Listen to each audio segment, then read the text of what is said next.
جب تم نے اچھی طرح یہ جان لیا کہ اللہ تعالیٰ نے تم کو اپنی عبادت کے لیے پیدا کیا ہے تو اس پر بھی یقین رکھو کہ اللہ تعالیٰ نے اپنی ان کتابوں میں جن کو اپنے پرہیزگار بندوں پر نازل فرمایا ہے بیان فرمایا ہے کہ وہ تم کو موت دے گا پھر دوبارہ زندہ کرے گا اور تمہارے دنیاوی نیک اعمال کے بدلہ دے گا، اور وہ یوم آخرت ہوگا جس کو یوم جزا بھی کہتے ہیں، کیونکہ انسان موت ہی کے ذریعے ہی در الملاح اور در الفنا سے در الجزا اور در البقا کی طرف منتقل ہو جاتا ہے۔ جب انسان دنیا کی اپنی مقرر عمر پوری کر لیتا ہے تو اللہ تعالیٰ موت کے فرشتے اس کی روح قبض کرنے کے لیے بھیجتے ہیں۔ چنانچہ روح نکالنے سے پہلے موت کی سخت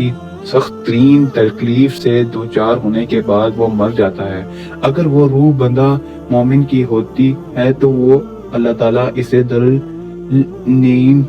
جنت میں پہنچا دیتا ہے، اور اگر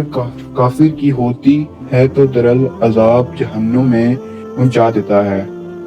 تاکہ دنیا کے اختتام کا وقت آ جائے اور قیامت قائم ہو جائے، اور جو لوگ زندہ بچے ہوں وہ موت کے ابتدا نیک سو جائیں، اور سوائے اللہ ہی قیوم کے کوئی ذات زندہ باقی نہ رہ جائے۔ پھر اس کے بعد اللہ تعالیٰ دوبارہ ساری مخلوق یہاں تک کہ حیوانوں کو اٹھائے گا اور سارے جسمی میں روح لٹا دے گا جو پہلے ہی جیسے ہو جائیں گے۔ پھر اس کے بعد ان کی دنیاوی اعمال پر حساب و کتاب ہوگا اور اس کے مطابق جزا و سزا دی جائے گی۔ کسی عورت اور مرد، خادم، محروم، امیر، غریب میں کوئی فرق اور امتیاز نہ باقی برقع جائے گا، اور ذرا برابر کسی پر ظلم اور زیادتی نہ ہوگی۔ ظلم سے محروم کا حق دیا جائے گا، حتیٰ کہ حیوانات سے باہم ظلم اور زیادتی کا بدلہ چکایا جائے گا۔ پھر ان سے کہا جائے گا تم سب مٹی ہو جاؤ، کیونکہ جانور جنت یا جہنم میں نہ جائیں گے۔ اللہ تعالیٰ جنوں اور انسانوں کو ان کے اعمال کا پورا بدلہ دے گا۔ چنانچہ مومن اور صالحین کو جنت میں داخل کرے گا، اگرچہ وہ دنیا میں سب سے غریب رہے ہو، اور کافر اور مشرکین کو جہنم رسید کرے گا، اگرچہ دنیا میں امیر اور بحیثیت رہنے والے رہوں۔ ارشاد بارک تعالیٰ ہے،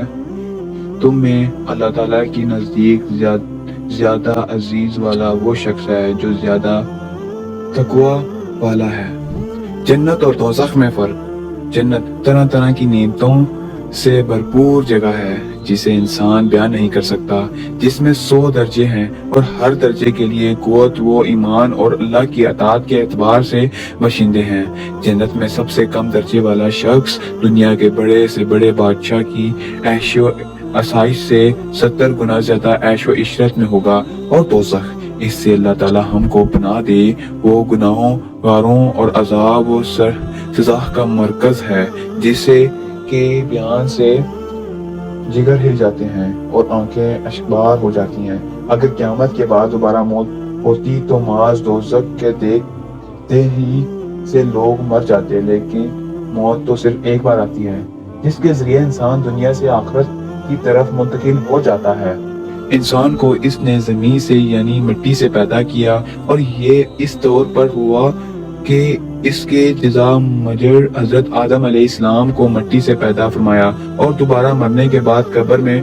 مٹی ہی میں ملا دیا گیا، اور پھر اپنی اپنی قبروں سے سبھی کو زندہ کر کے برآمد کرے گا، اور ان کا حساب و کتاب لے کر اچھے بڑے اعمال کا بدلہ دے گا۔ جو مرنے کے بعد دوبارہ زندہ ہونے کا انکار کرتے ہیں اور انہیں تعجب ہوتا ہے کہ ہڈیاں سڑنے گرنے کے بعد کیسے زندہ ہو جائیں گی، اور ان کو یہ بتانا چاہتے ہیں کہ وہ ذات پاک جو پہلی مرتبہ ان کو پیدا کرنے پر قادر ہے، وہی ان کو دوبارہ زندہ کرنے پر بھی قادر ہے۔ اور پھر اللہ تعالیٰ انہیں کافر اور مشرکین کے شبہات کا جواب دے رہا ہے، جو کہ بعض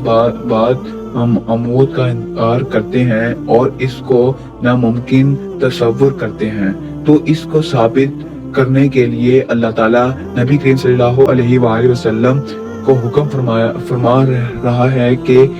ان سے قسم کھا کر یہ کہہ دیں کہ اللہ تعالیٰ بعض موت پر قادر ہے اور ان کے اعمال سب سامنے آئیں گے اور اسی کے مطابق بدلہ دیا جائے گا، اور اس سے یہ اللہ تعالیٰ کے لیے کوئی بڑی بات نہیں بلکہ معمولی سی چیز ہے۔ اور جب بعد الموت کے اور جہنم کے منکرر کو زندہ کیا جائے گا تو انہیں جہنم میں عذاب دیا جائے گا اور ان سے کہا جائے گا لو جہنم کے عذاب کا مزہ چکھو، تکذیب کرتے تھے۔